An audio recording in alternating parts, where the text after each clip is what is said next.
All right. Everyone is coming in. Welcome, everyone. Welcome.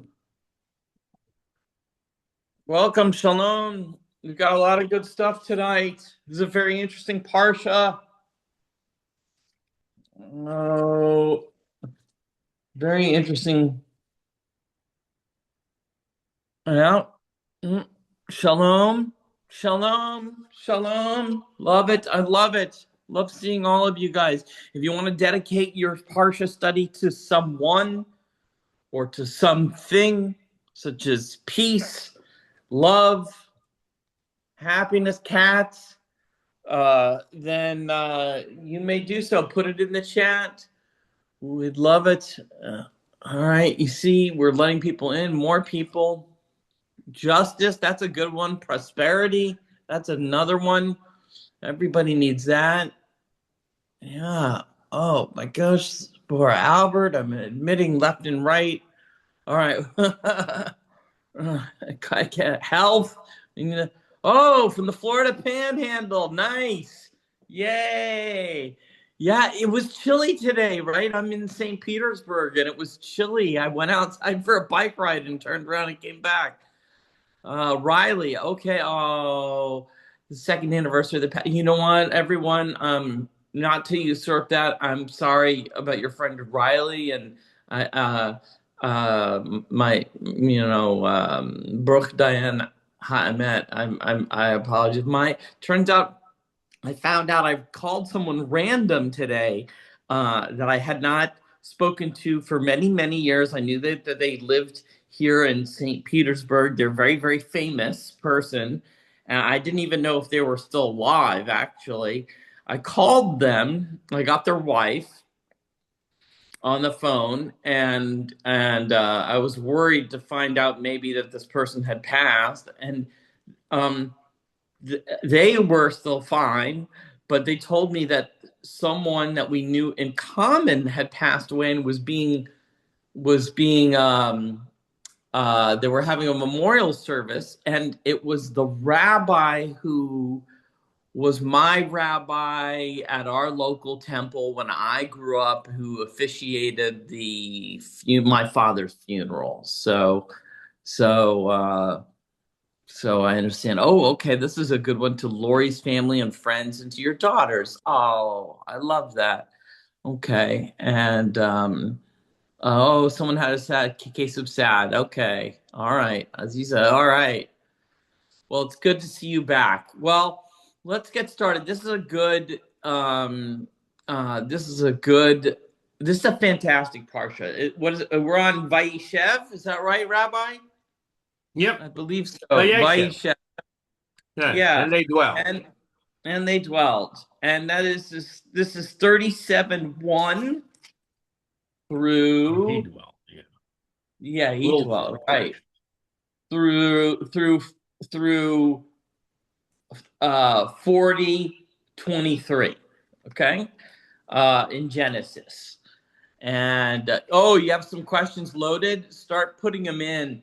So I wanted to say we're gonna have Rabbi do the bracha, and then I have a lot to talk about. So we might run a little bit over. Okay, so Mark, go ahead. You can put it in. World peace. I love it, Gabriel, and I miss you, buddy.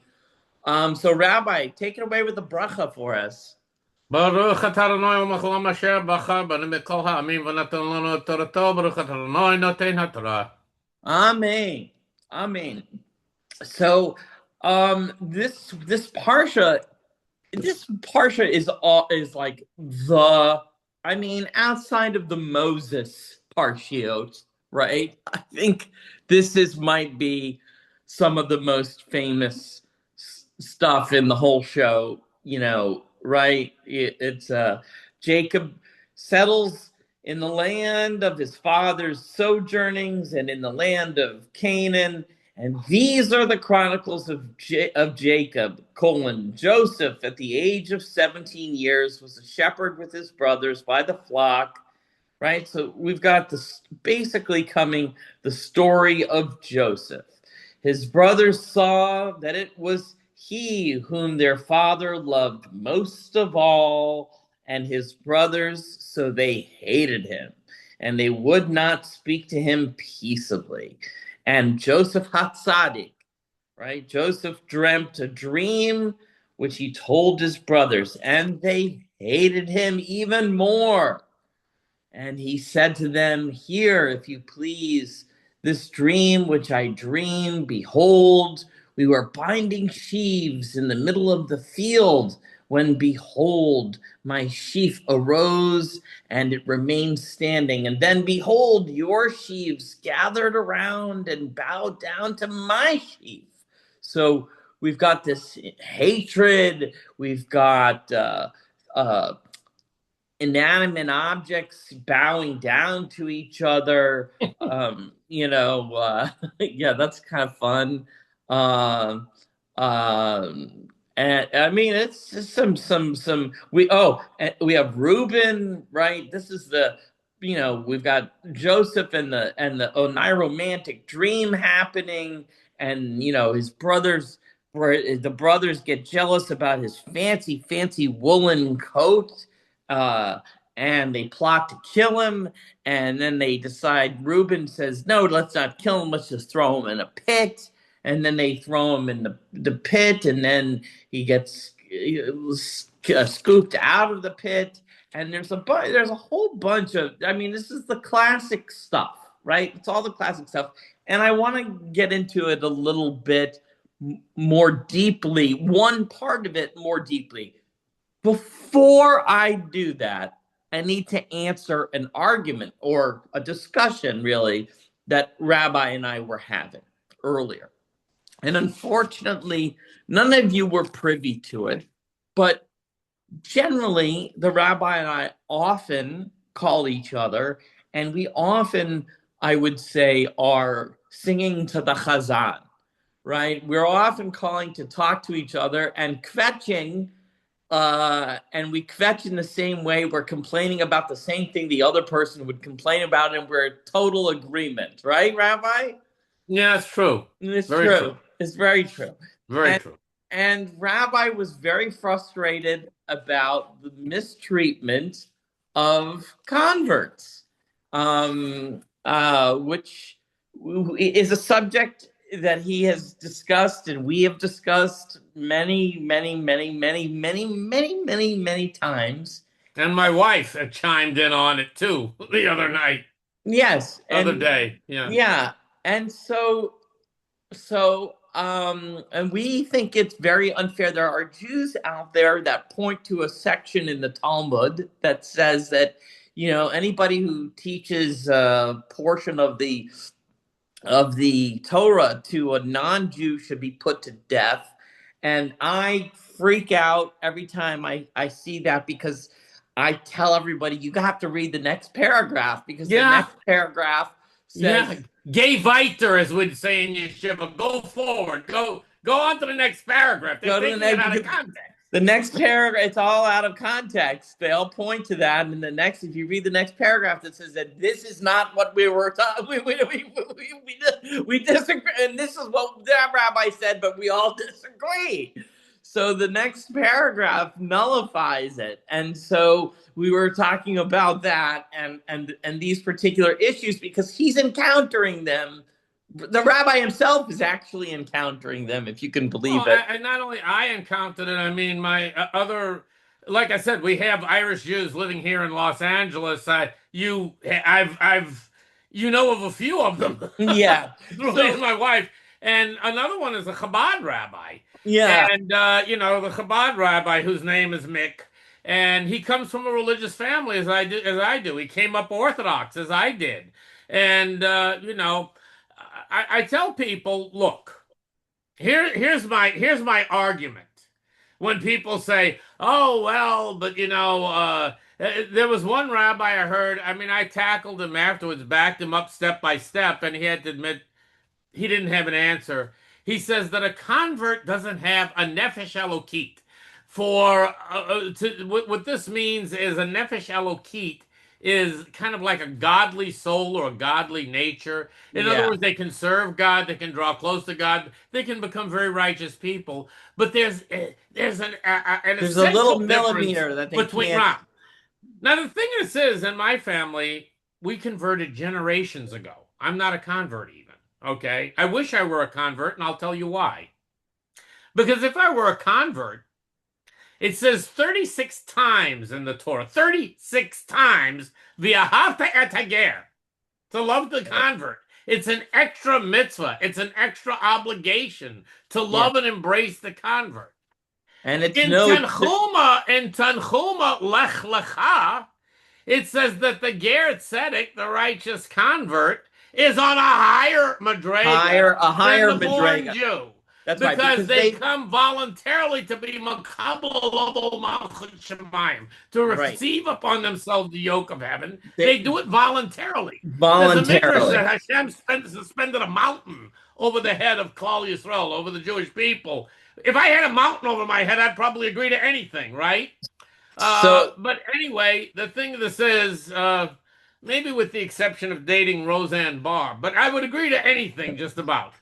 But the thing well, this wait, is, wait, it wait, wait. says, So wait. So I mean, I right, think we've talked about this. I think enough that everybody here gets it. But I want and Mark asks in the comments. He says, "What's the rationale for the anti-Goyism and the Goyamism?" And the rationale is, of course, people's natural inclination, their yetzirah, to other people and for othering. And this is exactly what this parsha is about, right? right, Joseph Hatzadik gets othered by his brothers, right? They're able exactly. to, He gets at othered. first, he gets othered. He gets separated and treated like an other. And more importantly, even more importantly, is a minor story that occurs during this parsha. Okay. And by the way, Rabbi, it's no surprise that it occurs 36 times.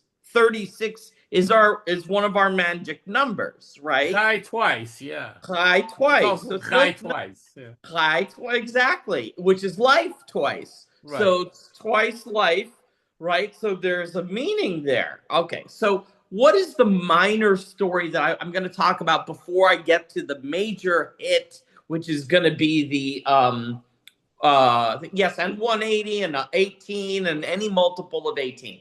Um, what is the major story that I'm going to get to is the woolen coat. Okay, so Right. before I get to the woolen coat, I'm going to get to this little minor story just to reinforce this business about others. And the minor story is Timnah that occurs in this parsha. Do you know the story of Timnah, Rabbi? Yes.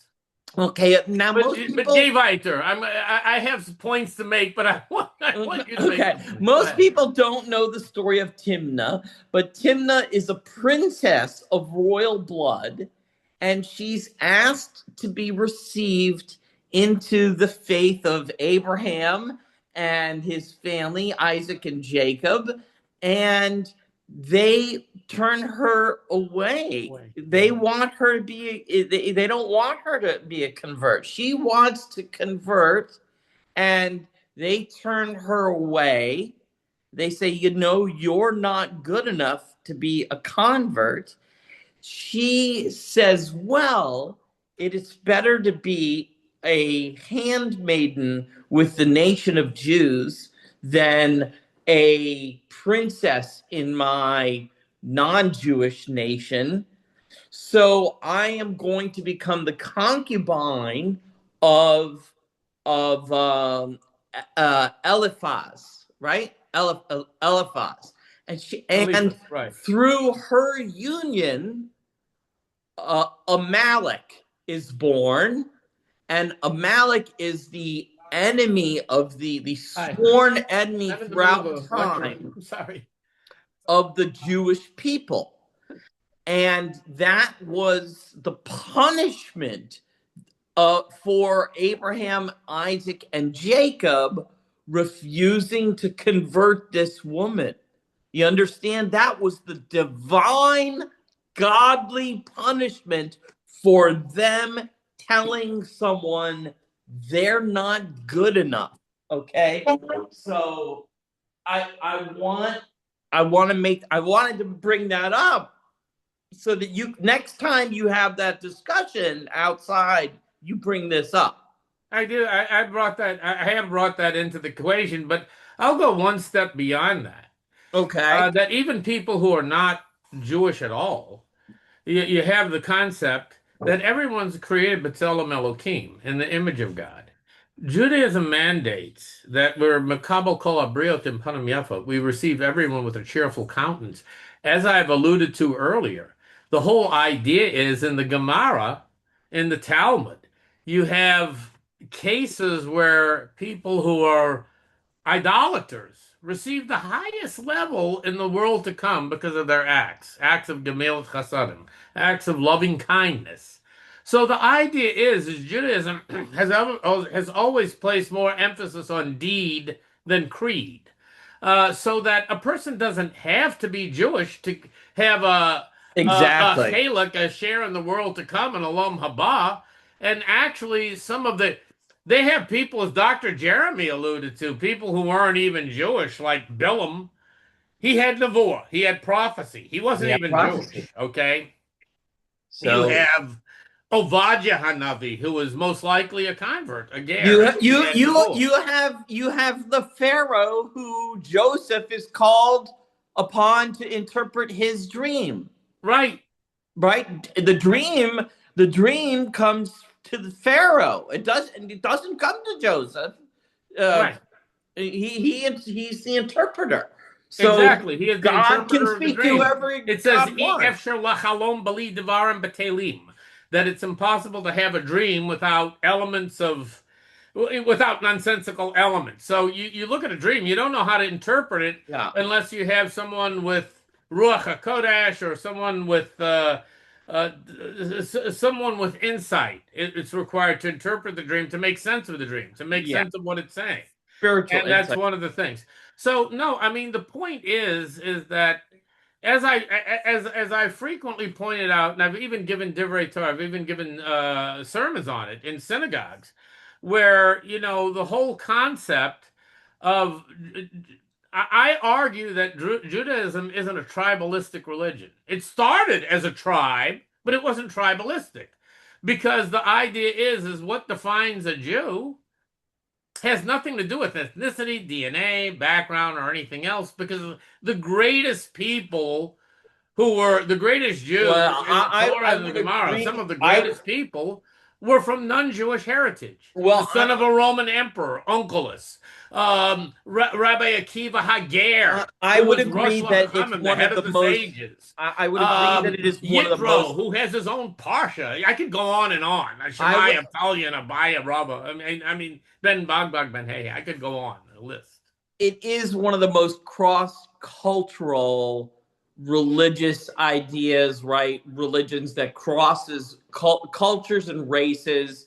But I Exactly. have to say, we still are human beings and we fall prey Of to course. othering other people all the time still. And we Yeah. we miss the mark just like everybody else misses the mark. We're not special in that way. We try hard. So speaking of trying hard, I really want to do. I only have 40 minutes left, and I really, really, really want to do a deep, deep, deep dive into just the coat that is the subject of so much fuss in this parsha. Just the coat, okay?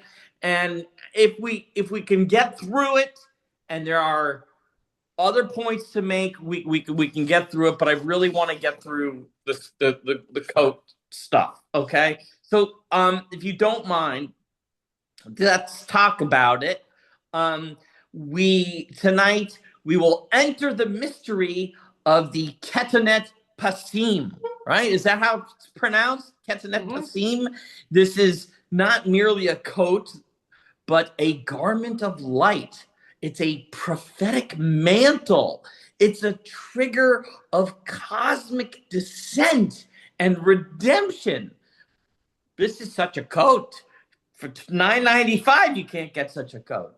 So the coat that is bestowed upon Yosef HaTzadik, right? Remember, he's a tzaddik, okay, is not mere cloth. It's the Ketanet Pasim, the mantle of dreams and destinies. It's a garment that is spun from a minstrel's palette and the mystic's loom.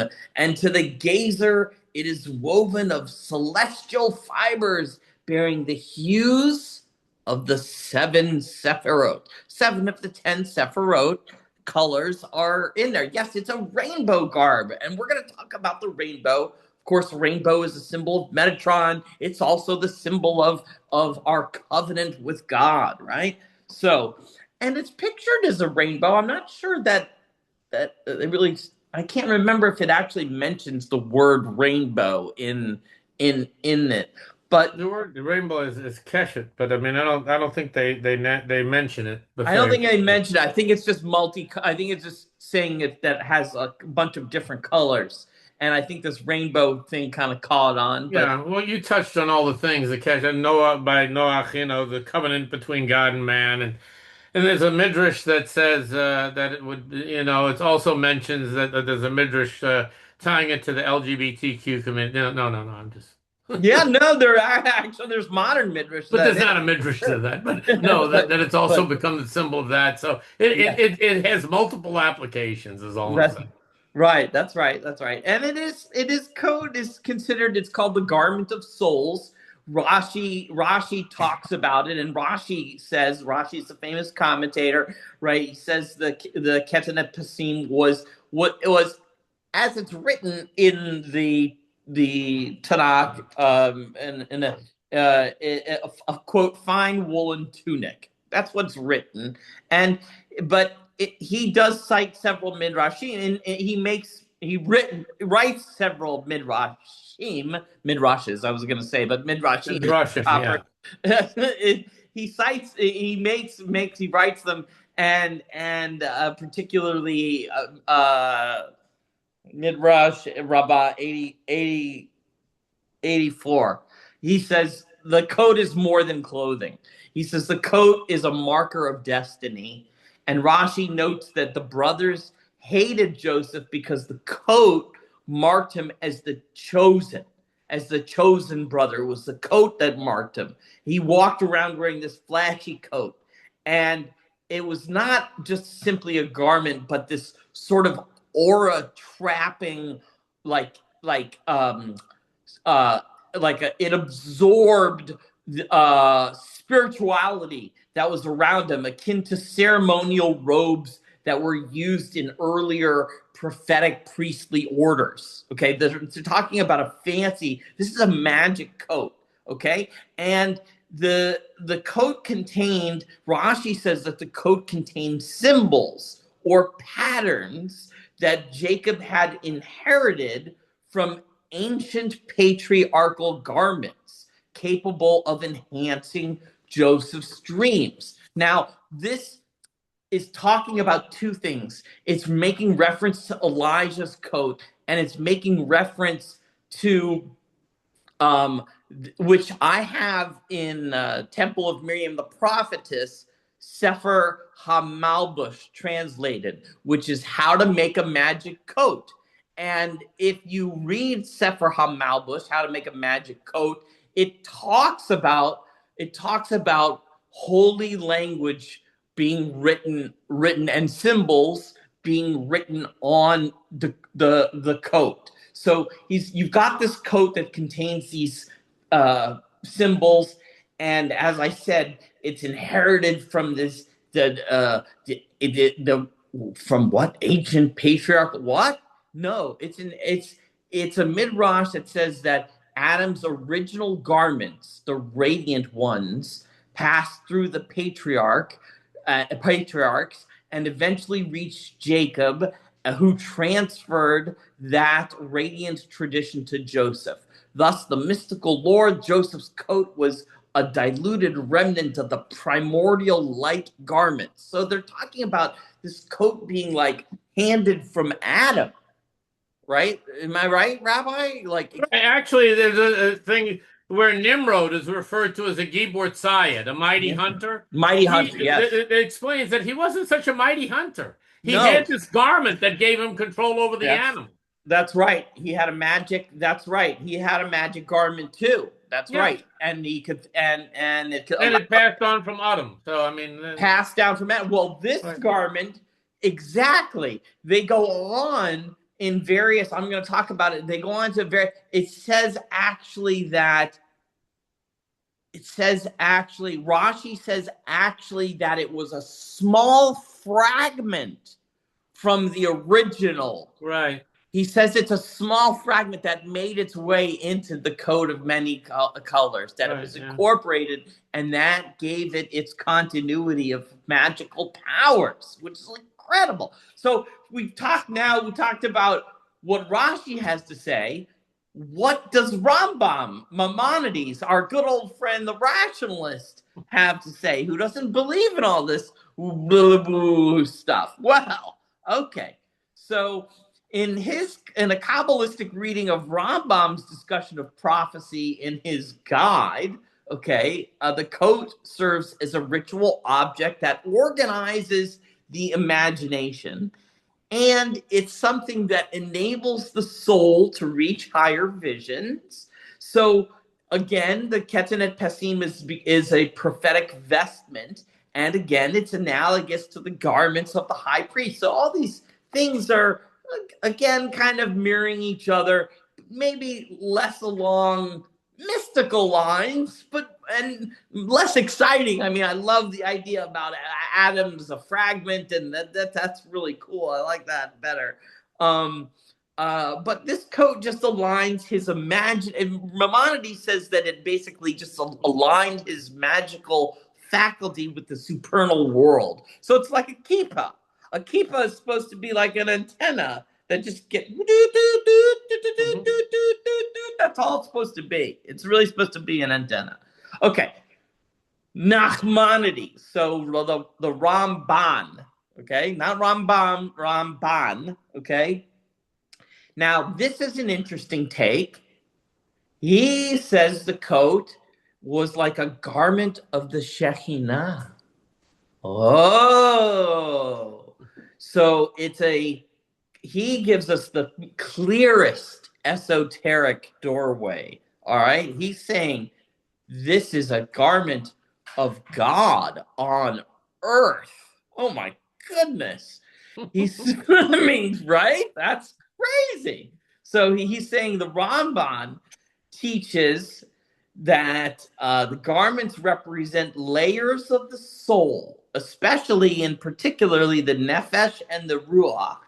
And thus, Joseph's coat did clothe him in an external sheath, like I would say klipa, but that would infer an unholy thing, but a sheath of, say, divine favor, a shell of divine favor. Okay, it marked him as the bearer of covenantal dreams. Okay, dreams that were promises. It acted as spiritual bait for the drawing out of their brother's jealousy so that the divine destiny would unfold as it was supposed to. So it really has a trick involved in it so that the brothers would do what they were supposed to do. Okay? And then, so that's very cool. This multicolors is about multiple dimensions and about all the different sephirah. All right, so awesome. Let's go to our good friend, the Baal Shem Tov. Okay, we'll go to Hasidic Judaism now. Okay, my best friend. Okay, my best friend. So Best, he says, the coat expanded Joseph's own soul beyond its capacity. So it's actually Joseph that's the magical thing. He's the Joseph HaTzadik, and it's his radiance that this vestment is allowing to even come forth. It's not like what the other guy said, where it's absorbing other auras around it. But everybody's obviously saying, I don't know, it's an spiritual antenna. It's radiating his thing. It's an amplifier. Other people saying, no, it's not an amplifier. It's a receiver, right? It's all these, we're getting all these very Jewish, lots of opinions. It's an amplifier. It's a receiver. It's an antenna. Okay. All right. And he said it was he defined it, I believe, as the magical mantle of Yasad, right? Yes, is that correct? Yes. Yeah. Is that all right? And it channeled dreams and intuition and divine influx. And so he's got this association there. Now, let's go to Nachman. Nachman of Breslov. I'm doing them all, Rabbi. I'm doing them all. Okay. He talked of this coat as the lost garment of kingship. Okay. It equaled the garment. Joseph's coat was the garment of royal consciousness. Okay. Smarts. And Nachman explained that the clothing affects the mind and the emotional state of the wearer. And that's true. When you put on a nice jacket, you feel pretty nice. You put on a nice dress. Well, if I put on a nice dress, I feel very dainty. But that's the concept in Chassidus, the chitzoniyut, the external influences, or has a hashpah, has an influence on the panemiut, the internal. So the idea, the external, the way you're wearing. Actually, I can't remember where. I'm getting old. Well, I am old. But when I was in yeshiva, I remember that a Talmud Chacham, it's like a very serious avera. It's a very serious offense. It's almost like a chil Hashem, a desecration of God's name, for a Talmud Chacham to even wear a shirt with a stain on it. So the idea is, seriously, yeah. So the idea is that one, and it's not about arrogance or ego. It's a situation that what it means is that when you're representing Torah, you're representing Hashem. You should look like you should. Doesn't mean that you have to wear designer clothing or anything like that.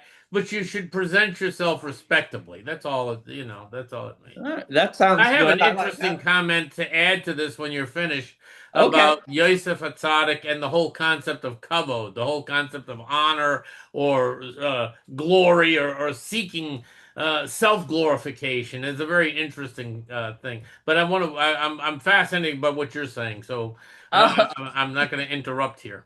Okay, well, I'll say that. Well, let's go on to Lurianic Kabbalah. We'll do a few more, and we'll circle back, and it's okay. We'll talk about the Zohar, the Arizal, right? That's Arizal, yeah. Yeah. Okay. So now Judaism is all taking form about vessels and divine sparks and stuff, and that's what it is. The coat is a vessel to hold these divine sparks. And their consideration was that it was a repaired, his consideration was that it was a repaired fragment of Adam's lost garment. And Adam's original garment emitted some supernal light.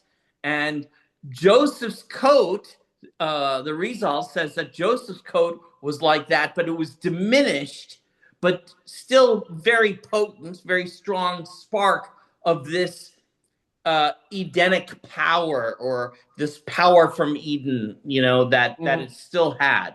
And the sparks of holiness were scattered, and this whole, it meant that the descent into Egypt was an inevitability when the coat was torn. When the coat was torn and they dipped it in blood, that meant that it was definitely, we were going to be stuck in Egypt for a long time.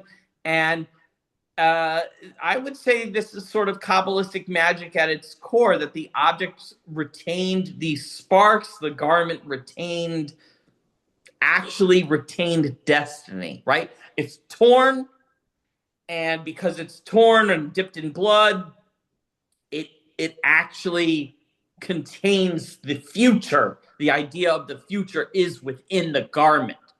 Whoa, that's a heavy concept. Now, let's talk about just folkloric tradition. If you talk about like Ashkenazi folklore, the the coat is an amulet. The coat is an amulet because the coat, it was known in modern times. By modern times, the coat was a protector against the evil eye. It was, we've already, by that time, we've established that it's a sign of charisma, it's a sign of dreams, it's a sign of intuition. But it was by the time modern times come around, and when I say modern, I'm talking 17, 1800s, right? This Hasidic folklore, the colors became the colors of mazel, the colors of luck, okay, the colors of fortune signs, of yes, because they're fortune telling signs. That's right, they are fortune telling signs. Okay. There's no way around it. That's what it is. Okay, and so let's we can get to the let's actually let me I meant to print to I think I do. I'm gonna put it in the chat. I meant to put it in the chat. Here's the code. Here's all the different okay, I'm putting it in the chat. Okay, and the reason I'm putting it in the chat, I mean, I know that this isn't actually the code, but what it has is, according to the Zohar, let's talk about the Zohar, all of the correlations of the colors. Okay, so we'll summarize. It's a garment of the Shekinah. It's a mantle of Yesod. It's a Edenic remnant, right? It's a remnant of Eden. It's an amulet of against the evil eye. It's an amulet of destiny. It contains the future. Okay, so it's obviously a big cosmic drama, and that is why it's so flashy, right? As you can see. And so let's get to not what people have to say about it, but what do some of the textbooks have to say about it. So the Zohar, we'll talk about the Zohar, the coat as levush de yakar, the garment of precious radiance. The coat carried the colors of the rainbow, and it's 6 or 7 colors. There's a division, I think, between Netzach and Hod. Okay, and let's talk about it. So it assigned all the colors, the colors. Okay, let's see. Joseph's coat formed a spiritual shield, like the priestly breastplate. When stripped of it, Joseph loses protection and enters the shadow worlds of Egypt, necessary descent into the Kelipot, so he could elevate them. And this is why the Ketanet Pasim is a garment of worlds, and it is a garment of soul light, woven from the overflowing love of a father, right? The father gave it to him, Jacob, who sees in his son a continuation of prophecy. Remember, Jacob had the divining cup. Duh. Okay, so which he supposedly never used. He just had the cup. Yeah, exactly. He never used it and wasn't really that interested in his son continuing on the tradition, so he didn't give him this magic coat. Oh, I think he did, didn't he? Okay, yeah, right. That's what it says. Sorry. So even though he says beferish, he says one time, he says, do you not know that I'm a man of, that's right, a man of divination. He says, I'm a man, exactly. Right. So the coats you've got in there, you've got Chesed, Gevurah, Tiferet, Netzad, and Hod, Yesod, Malkut, okay? And it's missing Gevurah and Gevurah and Shechina, Malchut. The Essa Sfirot, it's Ketach Chacham Vina Chesed Gevurah Tiferet Netzach Hod Yesod Malchut. It's missing Gevurah. I noticed on missing that. Gevurah. Right. There's 2 it's missing. which is Gevura and Malchut. Some say Shechina, which is divine Yeah, presence, but it's missing those two. It's interesting. I'm sure there must be a reason. Gevura is the counterbalance to Chesed, loving kindness. Gevura is the counterbalance to that. yeah, Strength, sternness, whatever. And so it's missing those two sefirot. And I'm thinking to myself, there has to be a reason, maybe to indicate that, in this coat that, that chesed, that it should be about chesed and not about gavor, about sternness or strictness or what have you. There must be yeah. a reason. I don't know the reason, I don't know. but I'm going to investigate and find out why those two svirot are absent from the coat. So anyway. I think that's no. That's that. See, every year we bring up questions, and when we look back, that's why I want everybody to try to watch last year before this year, right? Because sometimes we answer questions. This year we'll have questions. We're going to answer it next year. We'll park it. We'll put a pin in it. We'll come back to it. But let's open it up and let's get to take some of the questions in the chat. And I know that you have some points that you wanted to make, but let's see. Aziza says, if I was stripped like that's the stripes. Oh yeah, very popular stripes. Yep. Yep. Yes, Mark. They're in the garment. Yes. Aziza White, yeah. Yeah. And Mark Kendig asked whether or not these colors are in the garment. Yeah. It's both the colors and the concept of the Sephirot, right? The color. Yeah. It's the concept. Although going back to sorry, I'm it wasn't very hospitable, by the way, of Abraham to turn away. That is inconsistent with his known Attribute is as chesed. That's what as Avram was chesed. known for, kindness. I know. That's kind of a strange it's kind of a strange one. But so there you go. Any what are the points that you would like to make, Rabbi? Well, one of the points that I like to make is how absolutely, when we're looking at the Chalom of Yosef, the dream that Yosef had. Yeah. He's talking to his brothers, and this alludes to what I said before, about being rodaf achakavo, to be pursuing glory or self-glorification. Think about this. He's talking to his brothers, and he's giving them this dream. Hey guys, you know what? I had a dream. I saw these sheaves of wheat. Guess what? They were all bowing down to mine. Mm-hmm. I mean, think of it.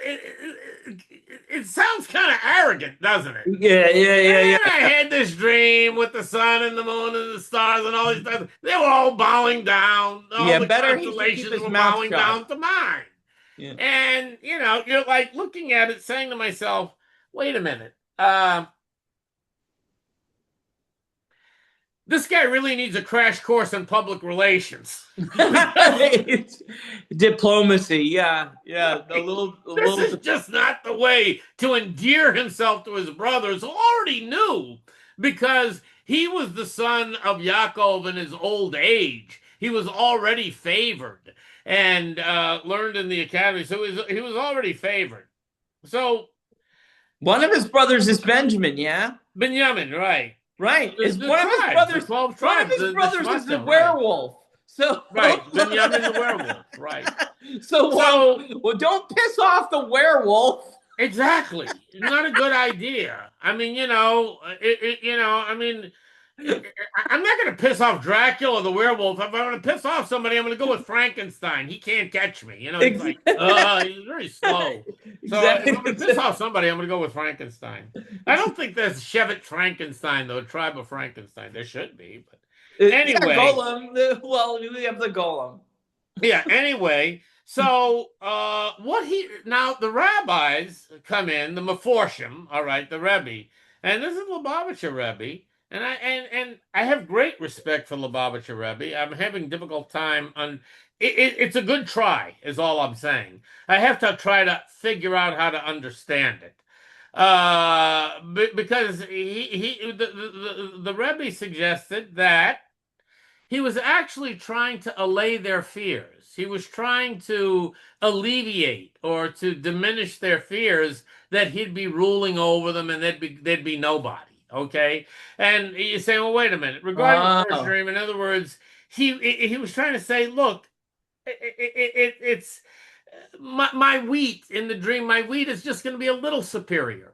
I'm just going to be a little bit. yeah, It's a yeah. minor. It's a minor thing. It's not a big deal. It's just going to be a little superior. I'll be the elected one of all of us, and we'll all rule together. Exactly. Yeah. That's what he was saying with his brothers would be subservient to, but rather their heavenly constellations. The idea is the mozolot, the constellations. In Judaism, every tribe has a sar, a ruling constellation. Every nation has a ruling constellation. It's called a sar. Sar is a very hard word to translate, but it's It's like a a Tsar is a prince or right a heavenly it, principality. it's yeah or like a leader like almost it's a military connotation, and usually you have like Sar HaTorah, like which is like the prince of the Torah. It's both a like a malach, an overseer. It could be a guardian angel, like or it can be just like a spiritual embodiment you of like a concept. Like you have this. No, it's Sar as an SAR. And it's not like Russian Tsar. It's not related. It just sounds the same. And then and you have like the Prince of Wisdom. You can have the Prince of over goodness, or kindness. So It they're still like leaves me angels. with questions, but the Lubavitcher Rebbe, who was an incredible Talmud Chacham. I mean, just say Talmud Chacham isn't enough, but it was an incredible Talmud Chacham. His interpretation is the only way it can make sense, and I'll tell you why. We call Yosef Hatzadik, right? Joseph the righteous. Yeah. And one of the things is that to be a righteous person, it goes hand in hand with being an anav, a humble person, right? Humble. In Yeah. Pirkei Avot, it says what kina, which is envy, taiva, which is desire, kavod, and pursuing fame or self glorification, honor. Okay, pursuing honor. Kina taiva v'kavod matzinat min ha'olam removes a person from the world. So the idea of being a bal ga'ava, an arrogant person or whatever, is considered a very undesirable trait in Judaism. So I'm thinking to myself, why would Yosef Hatzadik? Two things. The only way you can understand this is by the Rebbe's interpretation, because there are Yesh Omrim. There are some who give another explanation that by giving these dreams, he wanted to say, "Hey, look, these dreams came to me, mina shemayim, from heaven. It's proof that it was divinely ordained. It's hashgacha pratis. It's divinely ordained that I should have this position. Don't blame me, guys. I mean, this is the Ratzon of Hashem. This is God's will. So, It's I'm not just my fault. Yeah, right. yeah. I mean, don't blame me. I'm not trying to lord it over I didn't do it. anybody. I'm just telling you what happened. Right. The And he dream was what they also told me. trying to include, say, I'm including you. It's gonna be like King Arthur and the Knights of the Round Table. You're all gonna have a say. I mean, Yeah. that the fact that the crown gets stuck on my head, okay, is not the big deal. We're all in this together, and that's what he was trying to do. Uh, you know, if I would have Yeah. been there and advised him, I'd say, "Hey, Yosef, keep your mouth shut." Don't Completely. add fuel to the fire here. But and that's what happened. It's interesting that Yaakov could not get in Judaism. I was talking to Dr. Jeremy about this before the lecture. In Judaism, we have different stages, and I'll tell you how this relates to the Parsha. In mourning, we have different stages of mourning when a person passes away. I used to many, many years ago when I was a young man in my 20s and I was in yeshiva.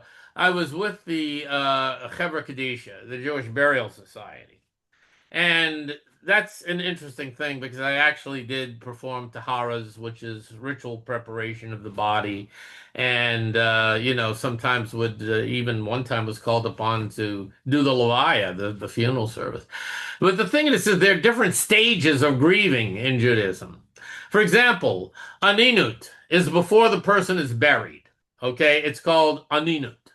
And that is before the person is buried is the most intense period of mourning.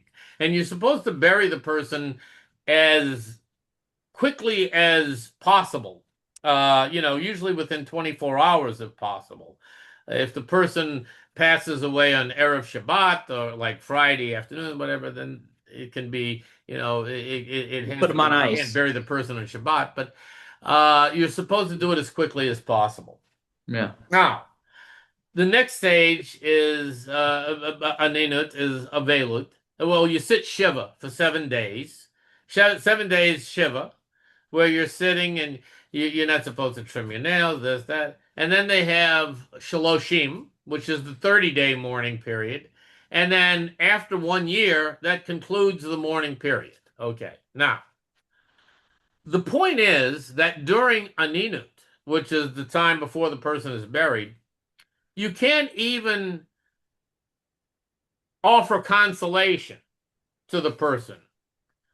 You can't, let's say, a chas v'shalom, God forbid, that a Yeah. woman loses her husband. You can't go to her and say, you can't go to her and say, oh, he's with the malachim, he's with the angel, or Wait, he's in so the what do you do? Annabelle What TV, do you or mean? right, or Who you're does better without that? the SOB. You But can't say anything. no, but who do people say? Do people treat that for real? What?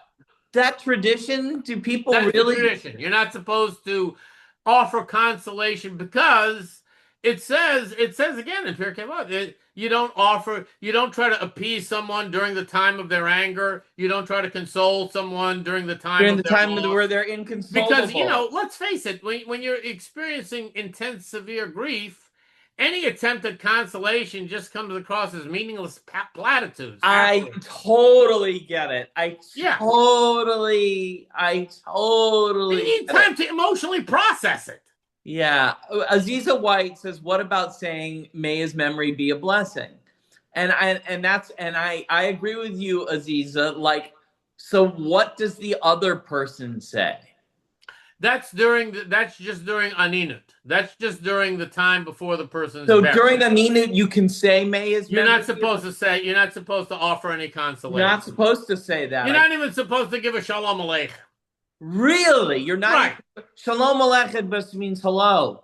Okay, right, it just means right. Peace be hello. on you, So you don't literally. even But the get. idea is that no, during the Avelut period, the person is basically given time to I process don't their know emotions. if I can follow that rule. It just seems heartless. I know that it's supposed to. I mean, true. It's true. When my father passed away, I was inconsolable, and everybody who kind of came up to me and said, "Listen, I'm so sorry to well, your father meant so much to me," and da da da da. And yeah, I mean, you know that it doesn't make you feel better, but you also know that they're grieving too, and they're I can't. I don't know if I can follow that one. No. So during Anina, that's when we do Kriya. Kriya is where we rend the garment, right? Ripping the garment. You're familiar with that. Yeah, Uh, we rip the garment. right. We, Yes, we rip that's the garment Kira. and it's but I'm just going to Chabad.org. What It's about like hugging? Could we hug them just to check it, instead? but it says other mourners are discouraged from trying to comfort those family members during the Aninut as the immediacy and pain of the loss is too powerful. I'm just looking it up on Yeah, just doing a quick check on my phone yeah. to I give believe it. verification to substantiate what I'm saying here. It sounds Um, like no. It's definitely something Jews would Yeah. come up Now, with. I during believe it. Shiva, that's a different matter. That's when you're able to, may you be comforted with the mourners in Yerushalayim and da Wait, da wait, wait, da. wait, That's wait, when wait, wait, you're wait, wait. permitted to do that. During the Shaloshim, you're able the 30 days. Mourners will typically return to some activities of their daily lives, such as work. But close family members will continue some of the practices carried on during Shiva for a period of 30 days from the burial. But And wait, that's from the what about time Shiva? But when is? But wait, Shiva is 7 days long, right? Shiva's 7 days long, So, Shaloshim is 30. but when is I elite when Aninut, and Aninut is the period of time between the demise of the person and the time of the burial. the burial? Right. Oh, okay, Aziza and everybody out there, remember the burial has to occur within 24 hours. If possible. So, if There are possible, so extenuating circumstances. most people probably haven't even heard. I mean, up until modern times when we had telephones and cell phones, right? The only telecommunication was really the AT&T Yenta, okay? And where one Yenta could call it would pass the information on to another Yenta, right? And Right. it would take, by that time the person was in the ground already, and you probably could, anybody was free to come up to the family because the person would be in the ground in 10 seconds. So, but yes, so I understand that's a very brief period, but nonetheless, I guess if I mean, if you're, There are periods though, let's say for example, where family members were out of town or coming in from Israel or during Chagim holidays or yeah. Shabbat.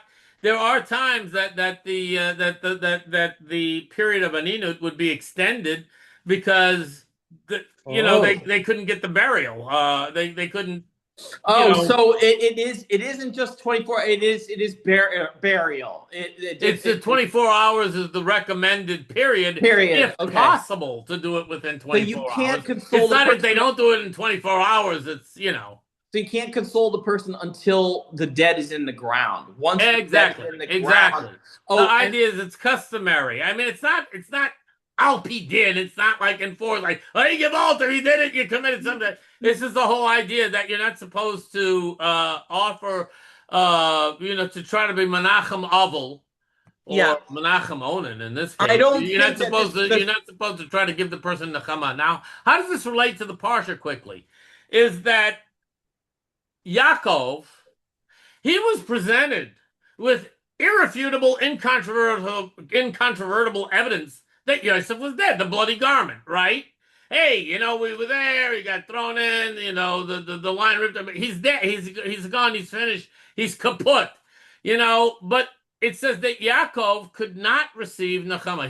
The mourning, the whole period of mourning, like I said, is a gradual diminishing. It's to allow the person to process their emotions and to move them from stage to stage. Quite frankly, these things can't be, and I'll tell you honestly, is that yeah, that's the halacha to help a person along. But some people are going to grieve honestly, uh, for years, or some people are going to grieve for days. Everyone has there is no set preset. yeah. In my opinion, you can't mandate to a person, hey, look, you're finished now with the shaloshim, the 30 days. Now you got to move on to the next stage of the shiva. You can't do that, No, realistically yeah, you speaking. can't. You can't Okay, move. my idea is that gives a template. It gives an overall structure that, hey, look, you know, the immediacy of the loss till the time of the burial, yeah, you're in shock. Then you move on to Shiva, where you're grieving. Then you move on to the Shaloshim, where the pain is still real, but you're starting to reintegrate, unless you're a close family member. Close family members, it's different. But if you're not a close family member, you can reintegrate into maybe work, what have you. And then at the end of a year, and only you can say Kaddish for 11 months. So there's a reason for that, is that it's only Rishayim, the most evil people that spend 12 months in Gehenna. The idea of eternal damnation is foreign to Judaism, okay? We don't hold that anybody gets eternal damnation. The idea of eternal punishment or eternal hell, that's outside of Jewish thought altogether. Yeah, Nobody gets eternal damnation, with the exception of French Canadians. that's it. You said it. I know. So the All thing right. is Yaakov couldn't get Nechama. He couldn't get consolation. What's going on here? Hey, come on, Yaakov. It's been a while, guy. Get over it. I know Yosef was your beloved son, but get over it. But there was some part of him that realized that Yosef wasn't gone. And that's the reason he couldn't be consoled. Some part of him said, I know you've given me all the evidence, the bloody garment, the this, the witnesses, his brothers, da da da. He got ripped apart. But there was some part of him that knew that he wasn't gone. And the idea is that, I think inside of every one of us, we have something that we're very attached to. And you say, well, it looks like it's gone. I know all the evidence points that this is irretrievably lost. But there's some part of us that realizes, no, it's really not irretrievably lost. That God is going to. I gave a sermon on this about the destruction of the temple. On Tisha B'Av, we all get together and we mourn the destruction of the temple. Happened a long time ago. There's a building.